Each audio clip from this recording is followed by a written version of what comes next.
Fala, meu povo, como é que vocês estão? Como é que anda essa vida aí de quarentena? Vocês já saíram, não saíram? O pessoal de São Paulo tem diminuído aí para menos de 50%, temos outras cidades que nem estão tendo, tem outras cidades que o pessoal continua dentro de casa. Como é que vocês estão fazendo? A gente está aqui focado dentro de casa, algumas coisas melhorando, outras piorando, faz parte da vida. Eu acho que eu engordei essa semana. Não me pesei ainda, então não tenho certeza, mas eu acho que sim. Eu costumo acertar na observação do meu corpo, então seria, né, uma derrota nessa semana.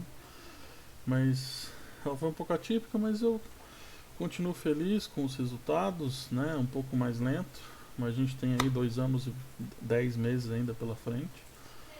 A luta continua, ela não parou, ela vai sempre continuar. Não tenho feito muitos vídeos, porque não tem muita coisa para contar no meu dia a dia, é praticamente a mesma coisa. Se vocês quiserem bater um papo, cola lá na roxinha, né, como a gente costumou dizer, pode colar lá, tô fazendo live praticamente todos os dias de segunda a sexta. Hoje não teve, por uma série de fatores, mas segunda-feira a gente volta com tudo de novo. Dito isso, curta, comente, compartilhe, isso ajuda, vai chegar até mais pessoas que estão passando pelos mesmos problemas, etc. Além disso, eu vi essa postagem no domingo, eu falei pra Eve que eu ia comentar sobre, porque eu precisava pôr pra fora, mas eu tava muito alterado. Provavelmente eu vou ficar alterado durante o vídeo, não tanto quando eu fiquei na hora, porque foi um desabafo grande. E de novo é um problema. Então assim, antes de eu ir para essa imagem, da famosa carteirada, né? Antes de eu me formar em história, né? Eu sou formado em história, posso ser um professor de história, tenho diploma de historiador, tudo bonitinho. Então as partes históricas que eu comento são das coisas que eu tenho certeza. Dificilmente eu falo de algo que eu imagino, que eu acho. Então por isso que eu falo com muita certeza, com muita convicção nas partes históricas. Mas antes de fazer história eu fiz 2 anos de jornalismo. Eu estava me preparando para ser um jornalista quando eu desisti deste foco para ir fazer o meu sonho, que era fazer história, que era dar aula e etc. Então, as coisas que eu comento do jornalismo também é com um certo embasamento de quem estudou, de quem sabe como funciona, de quem aprendeu a mexer com fotografia, quem aprendeu a escrever um texto para um jornal, aprendeu a fazer uma matéria, aprendeu a sair, fazer entrevista. Eu aprendi a fazer pesquisa de campo para fazer uma matéria. A gente aprendeu a diferença entre matéria investigativa, matéria opinativa, os diferentes tipos de matérias. E por isso que algumas coisas que eu considero que são estúpidas, né, acabam me incomodando muito nesse ponto. E essa postagem é uma postagem nesse sentido, porque ela usa de falsas afirmações para defender um ponto. Então eu vou colocar na tela para vocês. Pode ver que é o mesmo fundo do outro vídeo que eu fiz, só mudei a imagem. Primeiro eu vou ler inteiro, depois eu vou comentar o final e comentar por que essa postagem está completamente errada. Então lá, vocês acham que a imprensa deveria publicar quantos judeus sobreviveram ao Holocausto, ao invés de dar o número dos mortos? Não, porque é moralmente ofensivo. Então, parem com essa merda. Em uma calamidade a gente publica o número de mortos para alertar mesmo.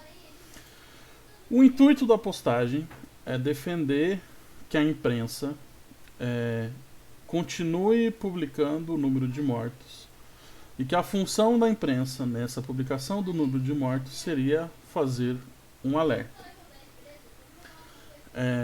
Primeiro ponto, essa não é a função da imprensa. A função de um jornal é publicar os fatos. A opinião dos fatos é você que deve ter.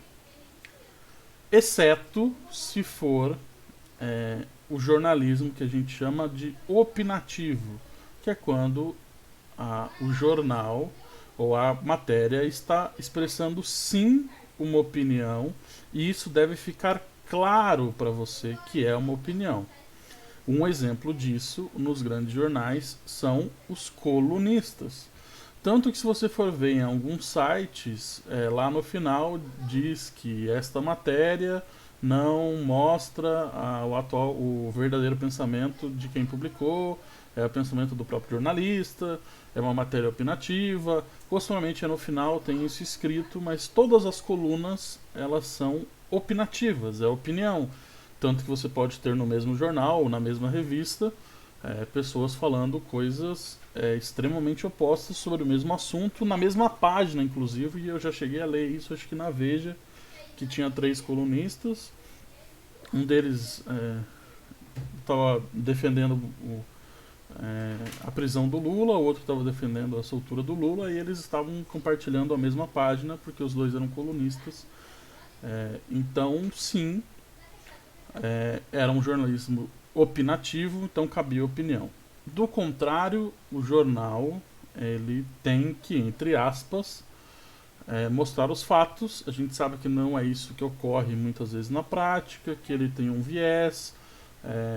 Não, não na questão de nós vamos fazer essa matéria para que ela tenha tal pensamento, mas assim, nós vamos fazer essa matéria sobre esse assunto e não vamos fazer essa matéria sobre aquele assunto, porque isso vai ajudar alguém, prejudicar alguém. Isso é comum, isso é feito, isso é decidido principalmente pelo o redator, né? Ou é feito pela diretoria. Por exemplo, numa revista como a Veja ou qualquer outra do tipo, isto no mês provavelmente devem ser feitas, sei lá, 20, 30, 40 matérias, e na revista devem entrar 2, 3, talvez 5 matérias, 6 matérias. Quer dizer, muita coisa é descartada, muita coisa é jogada fora, muita coisa é podada, muita coisa é revista, é corrigida para alinhar para um pensamento que o redator, que o editor-chefe, que seja lá quem quer passar naquela matéria, naquela revista. Pode ser feito para apoiar um governo, para criticar um governo, pode ser feitas várias coisas. Mas o intuito da matéria em si, ela deveria ser informativa, ela deveria te trazer alguma coisa, uma informação que você não tem, uma opinião de alguém que você respeita, ou um alerta para algo que pode acontecer, que pode piorar. Vai fazer uma matéria sobre o desvio do dinheiro público, como o CQC fez muitas vezes, como o Fantástico tem feito onde está o dinheiro que estava aqui, alguma coisa assim. Isso também é um outro tipo de matéria investigativa, tem vários tipos de matéria.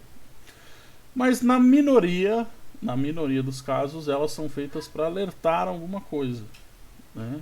Não que isso não ocorra, né?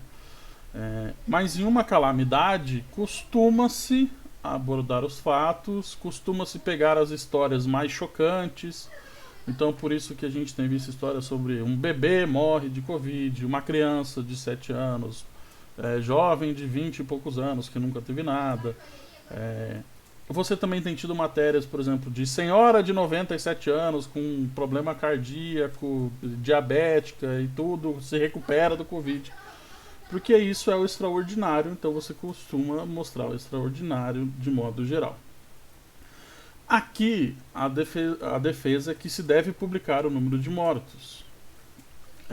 Só que ele está atacando o lado, está criticando as pessoas, eu sei o que é, vocês sabem o que é, mas qual que é o problema desse tipo de jornalismo, né?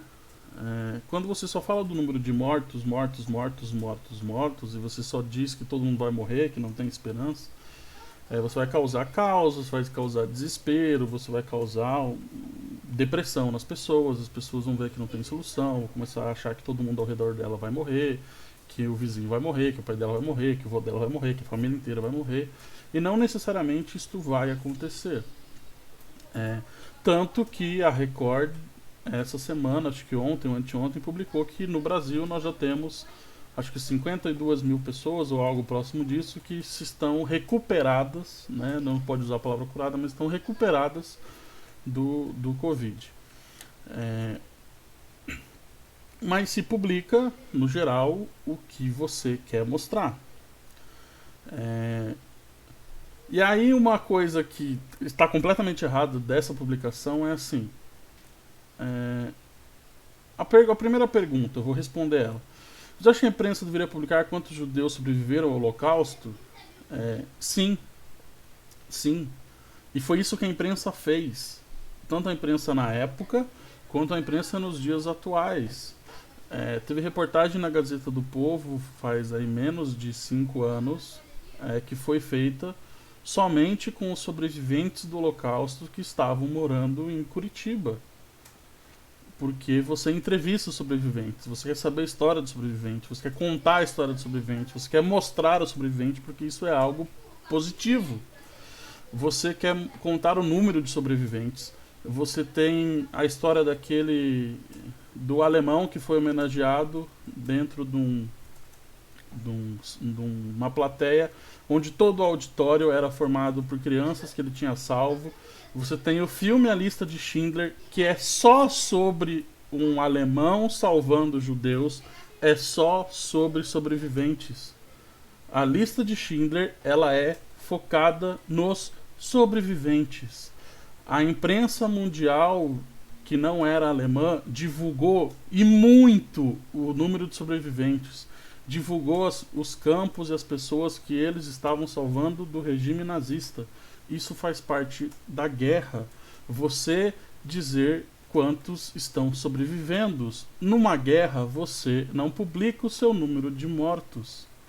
Porque você publicar o seu número de mortos é mostrar para o inimigo que ele está te ferindo. Então você só mostra o número de locais que você tomou, pessoas que você salvou, países que você libertou. Foi amplamente divulgado o sucesso do dia D, que eles tinham conseguido entrar na França, que eles conseguiram libertar as cidades francesas. Quando eles tomaram a França, foi amplamente divulgado isso, porque isso é um ataque aos inimigos, né, mostrando que eles estão fracos e nós estamos fortes. Não se publica diariamente o número de mortos. A imprensa, de modo geral, dos dois lados, não se publica o número de mortos. Não se publica. Então, assim, já tem uma visão completamente errada da imprensa.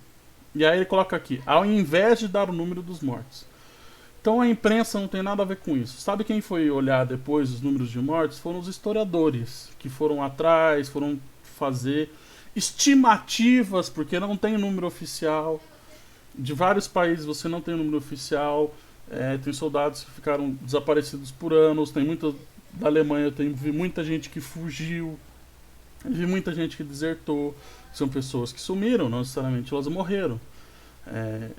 Então, e é muito difícil você ter o número certo. Você tem pessoas com o mesmo nome que vão para a guerra, com o mesmo sobrenome. Um morreu, o outro não. Os dois são com... É muito difícil você dar o número certo de mortos. Então, assim, a imprensa, ela deve sim publicar o número de sobreviventes do Holocausto. Não só de judeus, mas de forma geral. Função da imprensa publicar os sobreviventes. Inclusive, ela fala mais sobre os sobreviventes do que o número de mortos. A gente tem poucas histórias sobre os mortos. A gente foca muito mais nos sobreviventes. Faz parte trazer essa esperança, esse amor. Então, a imprensa, sim, deveria publicar quantos judeus sobreviveram, porque isso é muito positivo, muito melhor para as pessoas, de trazer sentimentos positivos, de esperança, do que você publicar o número de mortos. O número de mortos só foi dado muito depois, ele é dado em estimativas. A gente tem estimativas de quantos russos morreram, estimativas de quantos judeus morreram. Teve muitos judeus que tiveram a família separada, que nunca mais se reencontraram, que provavelmente o marido foi salvo pelos Estados Unidos, a esposa foi salva pela Rússia, eles ficaram separados pro resto da vida, provavelmente falaram pro outro que a família morreu, e os dois estavam vivos e talvez tenham sido contados o número de mortos. Desculpa. Então são estimativas que a gente tem de quantas pessoas morreram na guerra.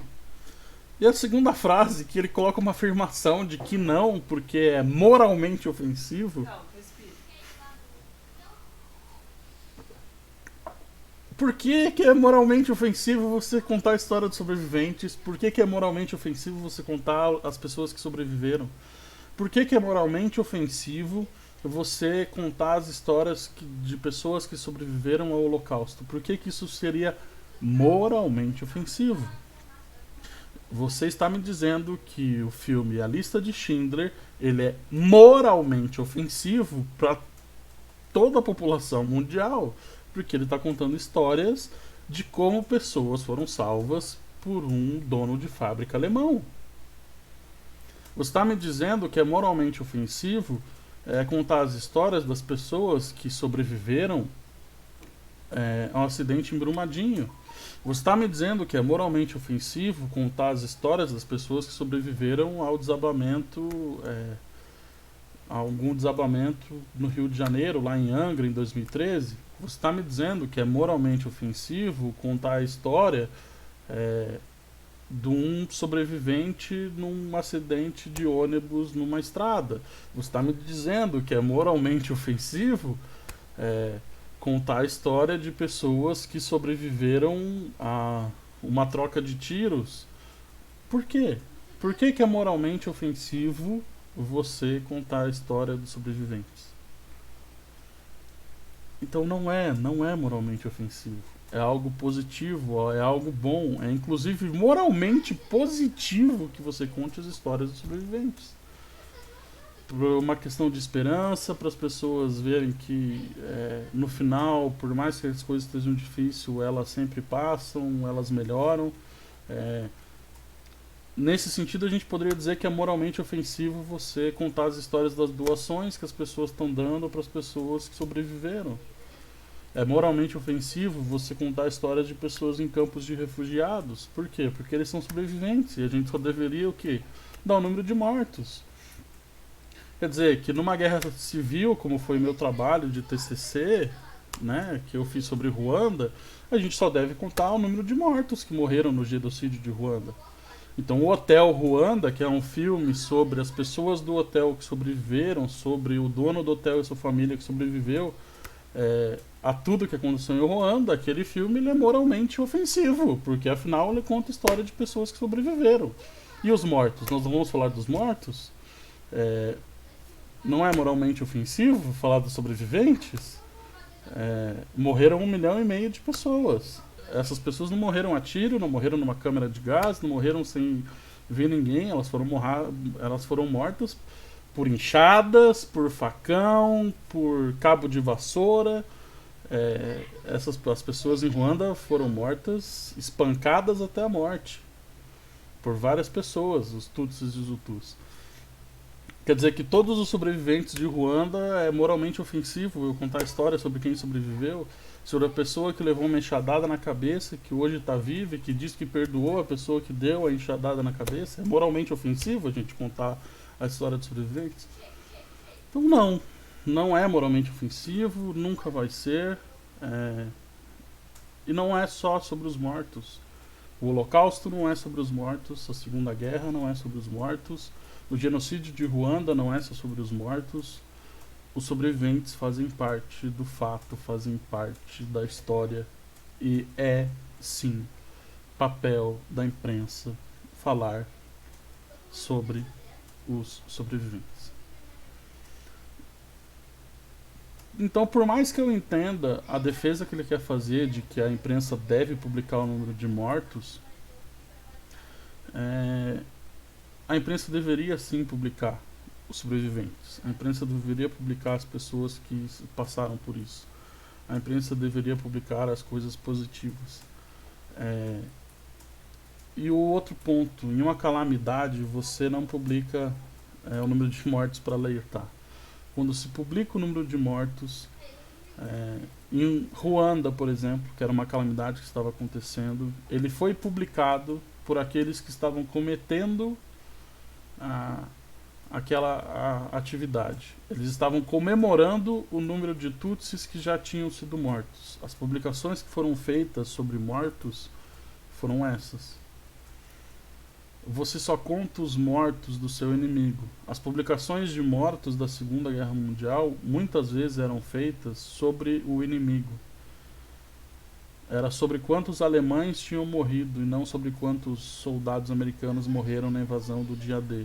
Porque você tem que enfraquecer o psicológico do seu oponente e fortalecer o dos seus aliados. Se você começa a publicar o número de mortos seus, você começa a enfraquecer, e o seu soldado começa a pensar que, putz, se morreram 3.000, talvez eu seja o próximo, e ele não vai para a próxima missão com medo de morrer.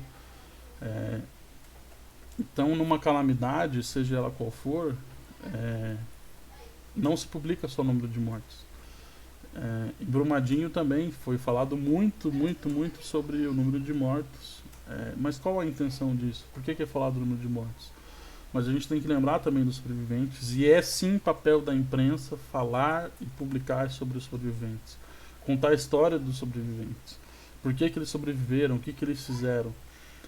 Numa queda do avião, se você tiver o sobrevivente, você quer saber, a gente viu isso com o avião da Chapecoense, quer dizer, aonde os sobreviventes estavam sentados, o que eles estavam fazendo, por que eles não morreram, por que eles sobreviveram. Porque talvez, caso algum dia você esteja no avião caindo, se você tiver as mesmas atitudes, fizer as mesmas coisas, talvez você também sobreviva. A gente tem muita imprensa que é focada nos sobreviventes. A gente tem homenagem para os sobreviventes. A gente não foca só no número de mortos. Então, esse post ele está 99% errado por isso. A pessoa tem o direito de defender que a imprensa deve publicar o número de mortos? Tem o direito de pensar isso.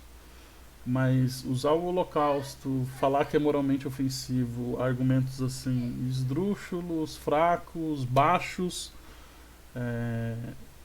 não é a maneira certa. Então, assim, essa postagem está 99% errada. Acho que vocês devem ter percebido que ela me deixou muito revoltado. Porque, além dela ser mentirosa, ela é muito burra. Porque ela não para, quem fez a postagem não parou 30 segundos para pensar no que estava escrevendo. E você pode defender que se publique o número de mortos, mas a função do publicar o número de mortos não é para alertar, então já é mais um erro. Mas a imprensa pode publicar o número de mortos, ela tem liberdade para isso, de apresentar os fatos, e também publicar o número certo de mortos, né? E não aumentar números, diminuir números, que é isso que se espera da imprensa. Mas a imprensa deveria sim publicar os sobreviventes, deveria publicar os sobreviventes do Holocausto. Isso não é moralmente ofensivo de forma nenhuma, e a gente não vai parar de defender o que é certo, de defender o que é inteligente, de defender que você, no mínimo, pense no que você está falando. Você pode defender o que você quiser, desde que você tenha coerência, desde que você tenha um fundamento, desde que você saiba o que você está defendendo, desde que você tenha uma ideia, desde que você pense de fato no que você está defendendo. Eu espero que essa postagem minha e esse vídeo ajude, que vocês entendam por que essa postagem ela é errada. Se vocês quiserem discutir comigo nos comentários, pode discutir. Eu sei que tem outras discussões para voltar a fazer.